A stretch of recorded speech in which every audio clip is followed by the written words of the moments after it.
ప్రభువైన యేసుక్రీస్తు నామమున మీకు శుభవందనాలు తెలియజేస్తున్నాను.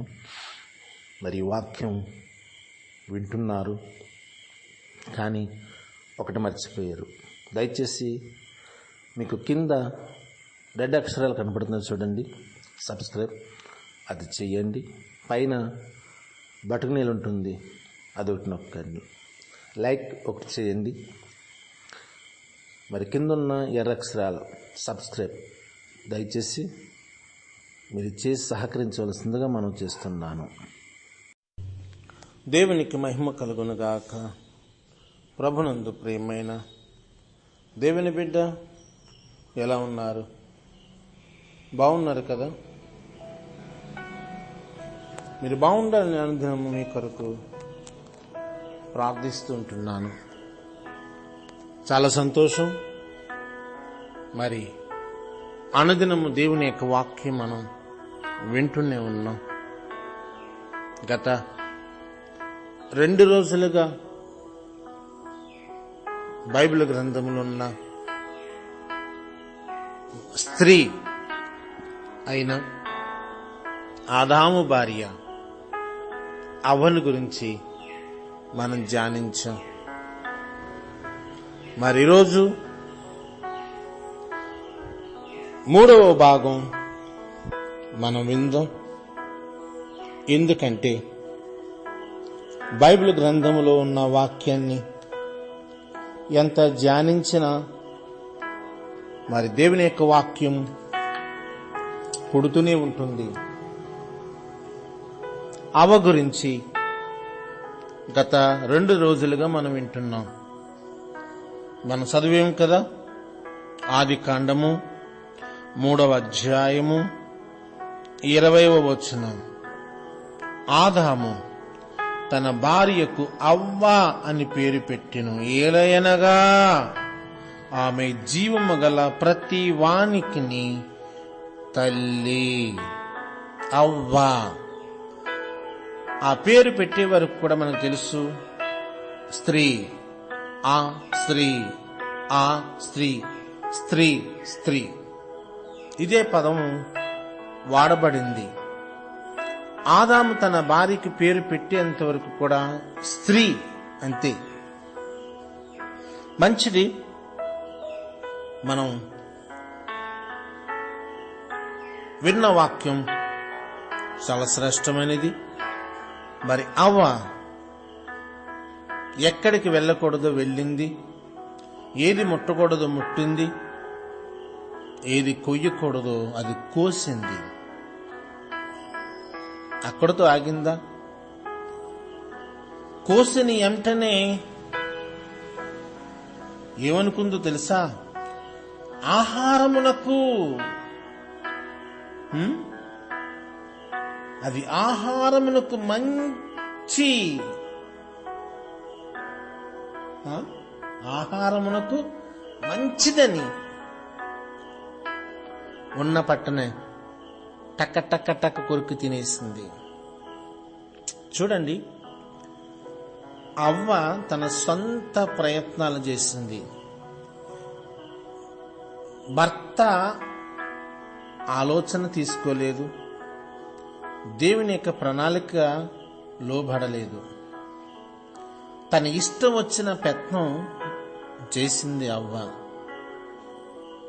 ఎందుకంటే అటు ఆదాముకు తెలియకుండా ఇటు దేవుణ్ణి మరుగుపరిచి తన సొంత తెలివితేటలను ప్రదర్శించి సొంత నిర్ణయాలు తీసుకుని తప్పిదాలకు గురయ్యింది అవ్వ.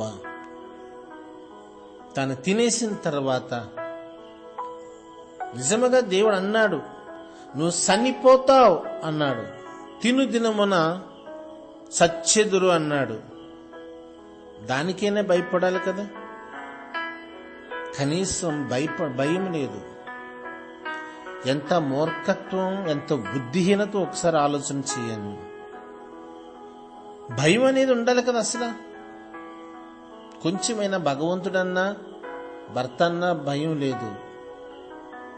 మూర్ఖత్వం, బుద్ధిహీనత.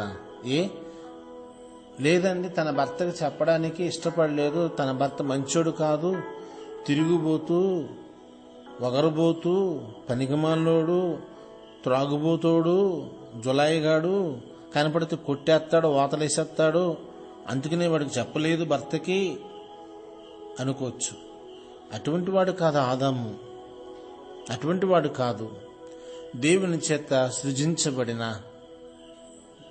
ఆదాము, దేవుని యొక్క పోలిక కలిగిన ఆదాము. అటువంటి భర్తకు కూడా చెప్పకుండా సొంత ఆలోచనలు, సొంత ప్రయత్నాలు చేస్తుంది. ఏదైనా ఒక గొప్ప కార్యం అనుకుంటే కాదు, ఒక పనికి మాలిన పనికి చోటిచ్చింది అవ్వ. ఈ రోజున ఎంతోమంది ఇలాగే వారి జీవితాల్ని పాడు చేసుకుంటున్నారు, నాశనం చేసుకుంటున్నారు. మరి అవ్వ కూడా నాశనానికి అడుగులు ముందుకు వేసింది. కొన్ని కాయలు తినగా కొన్ని కాయలు ఇంటికి తెచ్చింది. ఆదాముకి ఇస్తున్నప్పుడు ఆదాము పసికెట్టుడే, ఈ కాయలు మనం తినకూడదే, తింటే చచ్చిపోతాం, దేవుడు తినొద్దని చెప్పాడు కదా. అప్పుడు అవ్వంటుంది, ఒరే తింగరము కూడా, అయ్యోమోయిపోడా, ప్రతీది కూడా దేవుడు చెప్పాడు దేవుడు చెప్పాడు దేవుడు చెప్పాడని దేవుడి మాట అంటున్నావు కానీ ఏం చెప్పాడు? తింటే చచ్చిపోతారన్నారు. ఏనే తిన్నాను, చచ్చిపోయానా? సావలేదే. ఇవి మంచి తెలివితేటలను ఇస్తాయి, మంచి ఆలోచన ఇస్తాయి, పాపపుణ్యాలు తెలుస్తాయి. దేవతల కంటే గొప్పడం అయిపోతాం మనం అని తన భర్తకు ఇచ్చి ప్రోత్సాహం చేసినప్పుడు తన భర్త కూడా అవ్వకే లోబడ్డాడు గాని దేవునికి లోబడలేకపోయాడు. ఎప్పుడైతే అవ్వ తన భర్తను కూడా తన గ్రిప్పులో పెట్టుకుంది, అందుకే దేవుని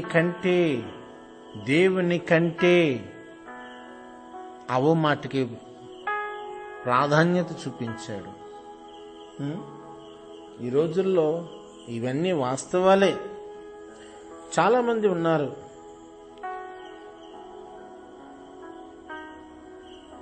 తల్లి మాట తండ్రి మాట వింటూ జీవించి లోబడిన వారు.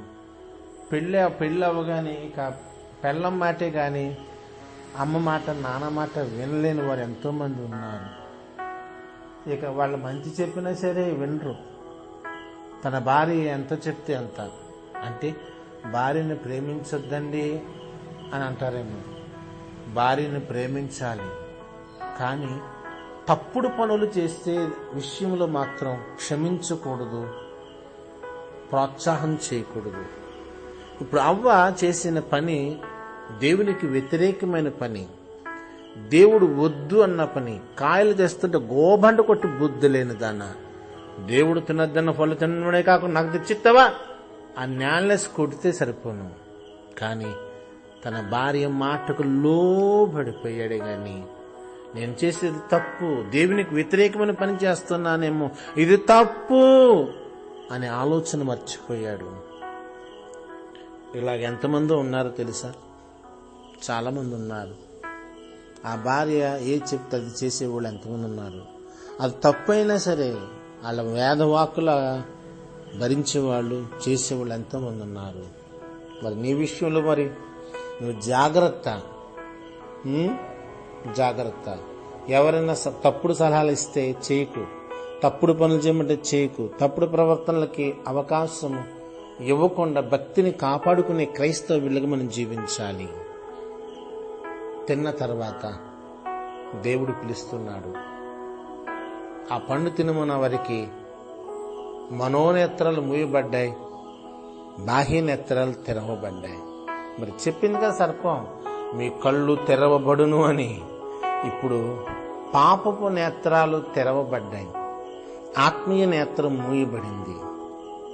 పాపపు నేత్రాలు ఎప్పుడైతే తెరవబడ్డాయో అప్పుడు అయ్యే నాకు బట్టలు లేవు అని, నా ఒంటి మీద ఈ బట్టలు లేవని సిగ్గు ఒకరికి ఒకరికి పుట్టింది. ఇంతవరకు చిలక గోరింకలాగా చట్టా పట్టేసి తిరిగి అన్యోన్యంగా ఉన్న ఇద్దరు ఇప్పుడు సిగ్గేసి చెరుకు చెట్టు చాటుకెళ్ళి చిచ్చి నీకు బట్టలు, చిచ్చిచ్చి నాకు బట్టలు లేవంటూ చెట్టు చాట్లకు వెళ్ళారు. అంటే పాపపు నేత్రాలు తెరవబడ్డాయి, ఆత్మీయ నేత్రం మూయబడింది. అందుకే వారికి సిగ్గు అనేది ఒకటి వరకు తెలిసింది. సరే, దేవుడు వచ్చాడు, పిలుస్తున్నాడు, ఆదామా అవా ఎక్కడ? వారు చెప్పిన సమాధానం తెలుసు, మేము చెట్టు చాటునున్నాము. మీరు చెట్టు చాటున ఉండడానికి గల కారణం ఏమిటి? నువ్వు చేసావే భార్య, ఆవిడ తినొద్దన్న పళ్ళు తెచ్చి తిన్నాను. అవ్వా, ఏంటి నువ్వు చేసిన పని? నువ్వు చేసిన సృష్టిలో ఒక సర్పం ఉంది, అది చెప్పింది నేను చేశాను. అంతే. ఒకరి మీద ఒకరు మోపుకున్నారే గాని ప్రభువా నన్ను క్షమించు, నేను చేసింది తప్పు అని ఆదాము అనలేదు. ప్రభువా నేను చేసిన తప్పు, నన్ను క్షమించు అని అవ్వ అనలేదు. ఎవరు ఒప్పుకోలా, సమర్థించుకునే వాళ్ళే గాని ఒప్పుకోలేదు. చేసిన తప్పు ఒప్పుకోలేని స్థితిలో ఉంది అవ్వ. చేసిన తప్పును క్షమాపణ కోరుకోవడానికి ప్రయత్నం చేయలేదు అవ్వ. చాలా మంది ఇలాగే మూర్ఖులుగా ఎన్ని తప్పులు చేసినా సమర్థించుకుంటారే గాని చేసిన తప్పుకు పశ్చాత్తాపం, క్షమార్పణ కోరలేనివారు ఇప్పటికీ బోల్డ్ మంది ఉన్నారు. అందులో ఒకతే అవ్వ. క్షమార్పణ కోరలేదు, సరికదా, నేనేం చేయను, సర్పం చెప్పింది అని సర్పం మీదకు తోసిందే గాని తన తప్పును ఒప్పుకోవడానికి ప్రయత్నం చేయలేదు. ఈ రోజున క్రైస్తవ బిడ్డ, నేను నీతో మాట్లాడేది ఏంటంటే, తప్పులు చేస్తాం, అందరూ చేస్తాం. కానీ మనం తప్పులు చేసినప్పుడు తెలుసో తెలియక చేసిన ప్రతి తప్పుకి శిక్ష అనేది ఒకటి ఉంటుంది. ఆ శిక్ష నుంచి నీవు నేను తప్పించబడాలి అంటే చేసిన తప్పులను ప్రభు ఎదుట ఒప్పుకోవాలి. ఎవరి మీద నాయన వాళ్ళు అలా అనేసారు, నాయన వీళ్ళు ఎలా శోధించేశారు ప్రభువా, వాళ్ళ వల్ల మనసు కుదరలేకుండా అయిపోయింది నాయన, వీరి వల్ల ఎలా జరిగిపోయింది అని వాళ్ళ మీద వీళ్ళ మీద ఎప్పుడు మనం తోయొద్దు. అది కరెక్ట్ కాదు. ఒప్పుకుందాం. ప్రభు ఎదుట మన తప్పులను ఒప్పుకొని దేవుని బిడ్డగా వర్ధిల్లడానికి ప్రయత్నం చేద్దాం. అందుకే అవ్వ తన తప్పు తాను ఒప్పుకోలేదు గనుక శిక్ష అనుభవించింది. దేవుడు అవ్వను శపించాడు.